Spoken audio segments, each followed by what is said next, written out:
ओम कृष्णाय वासुदेवाय हरये परमात्मने प्रणत क्लेशनाशाय गोविन्दाय नमो नमः।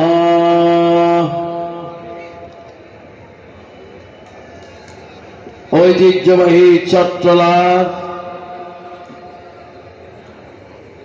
ঐতিহ্যবাহী জেমসেন হল প্রাঙ্গণে প্রতি বৎসরের মতো এই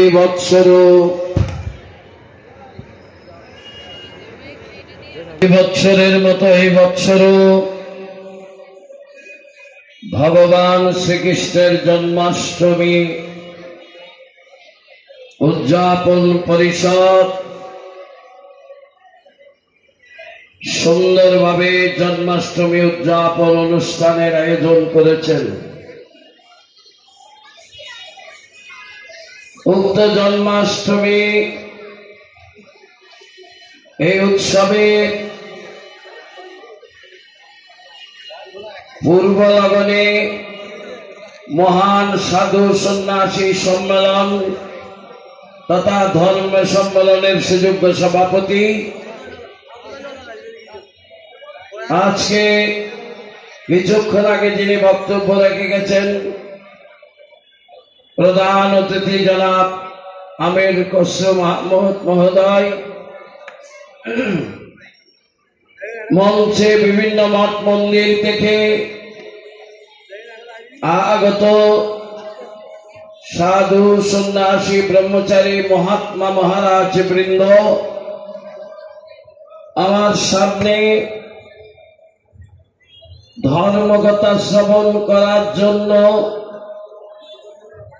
আজকে যারা উপস্থিত রয়েছেন সম্মানিত নরনারায়ণ মণ্ডলী, আপনাদের সকলের প্রতি আমার ভক্তি কুসুমাঞ্জলি নিবেদন করলাম, শুভ প্রণাম। আসলে বাজালিয়া আমার একটা ধর্মসভা, সেখানে 6টায় উপস্থিত হওয়ার কথা, এখানে 2টায় আমার অনুষ্ঠান ছিল, আমি যথাসময়ে উপস্থিত হয়েছি। বিভিন্ন কারণে আমাদের অনুষ্ঠানটা দীর্ঘ হয়েছে, তাই আমি বেশি কথা বলবো না, মাত্র 2টি কথা বলবো। ভগবান শ্রীকৃষ্ণ সবচেয়ে একটি আশ্চর্য লীলা করেছেন, যেটাকে বালক লীলা আর্ভক লীলা বলা হয়, মানে বাল্যোচিত লীলা। রামচন্দ্র তারকাসুরকে অস্ত্র দিয়ে ধনু দিয়ে বধ করেছিলেন, কিন্তু আমার ভগবান কৃষ্ণ কংস যখন সমস্ত গোকুলের ছেলেদেরকে শিশুদেরকে হত্যা করার জন্য পরিকল্পনা করলেন এবং বালক গোপালকেও ধ্বংস করার জন্য হত্যা করার জন্য পরিকল্পনা করেছিলেন, এই পরিকল্পনার যিনি নেত্রী যাকে পাঠিয়েছিলেন তার নাম পুতনা রাক্ষসী। প্রথম নামটা দেখেন, পুতনা মানে পবিত্র নয়, পুত শব্দের অর্থ পবিত্র, আর পুতনা মানে পবিত্র ছিল না। কেন? কি অপবিত্র ছিল? কুটিল, কুটিল মন আক্রান্ত। পুতনার মনের মধ্যে কুটিল ভাব ছিল। যারা কুটিল ভাবাপন্ন তাদেরকে কখনো শিষ্ট ব্যক্তি ভদ্র ব্যক্তি বলা যায় না, দুষ্ট ব্যক্তি বলে। ভাগবতকার বলেছেন তারা দুষ্ট। তাই পুতনা যখন এসেছিলেন কংসের নির্দেশে আমার গোবিন্দকে বধ করার জন্য, শিশু হত্যা করবে। কথাগুলো একটু মনে রাখবেন। কিভাবে এসেছিলেন? তার স্তনের মধ্যে বিষাক্ত বিষ মেখে ব্রজ গোপিনীদের রাজ বেশকে ধারণ করে এবং সেই পোশাক, সে অবয়ব ধারণ করে বাৎসল্য প্রেম লয়ে, বাৎসল্য ভাব লয়ে কৃষ্ণকে দুগ্ধ পান করাবে, সেইভাবে তিনি সেই গোকুলে পৌঁছে গেছেন। তখন যশোদা এবং গোকুলের যারা ছিলেন নরনারী, তাকে দেখে কৃষ্ণের প্রতি ভালোবাসা টান দেখে তিনি গড় গড় করে সেখানে কৃষ্ণের রুমে, যেখানে কৃষ্ণ ছিলেন সেখানে চলে যাচ্ছেন। কে? পুতনা রাক্ষসী। যখন দোলনার মধ্যে গিয়ে পুতনা কৃষ্ণের সমক্ষে গেলেন, আমার গোবিন্দ করলেন, সাথে সাথে চোখ মুদ্রিত করে তার রূপ দেখলেন না। কেন? কেন দেখলেন না? ভগবান জানে আমার দৃষ্টি যদি পুতনার প্রতি পড়ে তাহলে পুতনার স্বরূপ উন্মোচিত হয়ে যাবে।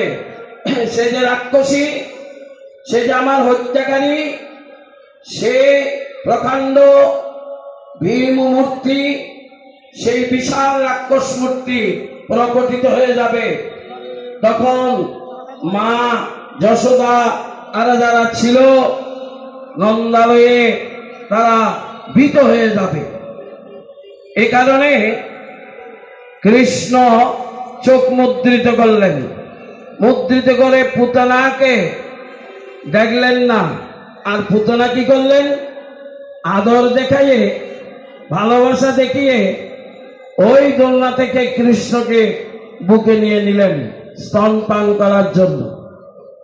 যখন স্তন পান করার জন্য পুতনা তার স্তনটা কৃষ্ণের মুখে দিলেন, কৃষ্ণ যখন দুগ্ধ পান করার আবেশে সজোরে টান নিলেন দুগ্ধ পিকে, তখন পুতনা রাক্ষসী থর থর চল চল নয়নে বাঁচাও বাঁচাও করে চিৎকার করে সে মাটিতে পড়ে গেলেন এবং সাথে সাথে তার প্রকট মূর্তি, তার আসল মূর্তি প্রকাশিত হল।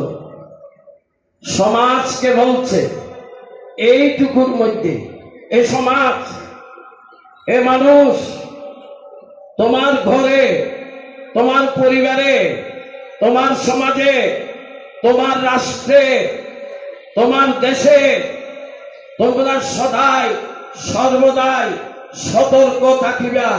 কেন?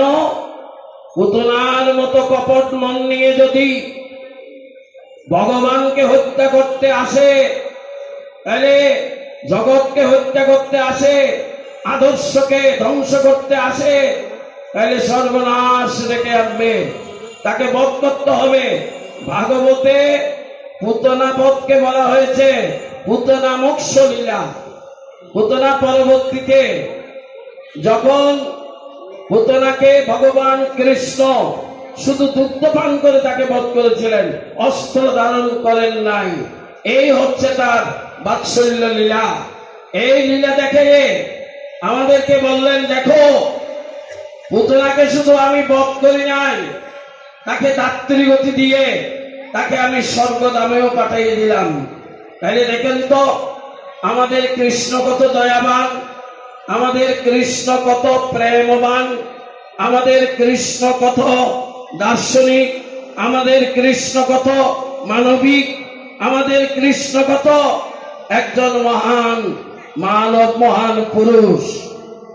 এই পুরুষের আদর্শকে নিয়ে আজকে যে আপনারা এখানে সকলে মিলিত হয়েছেন, আপনাদের ঘরের মধ্যে আপনাদের সবাইকে পবিত্র হতে হবে, পবিত্র মনা হতে হবে, পবিত্র মন না থাকলে, পবিত্র মনে না হলে, পবিত্র চরিত্র না হলে অবশ্যই ভগবান আপনাদের কাউকে ক্ষমা করবেন না।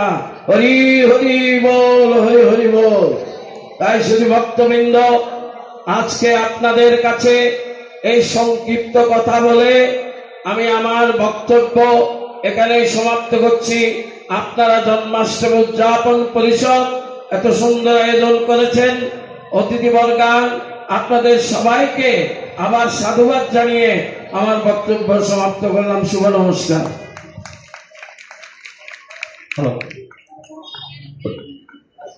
সুধী ভক্তমণ্ডলী,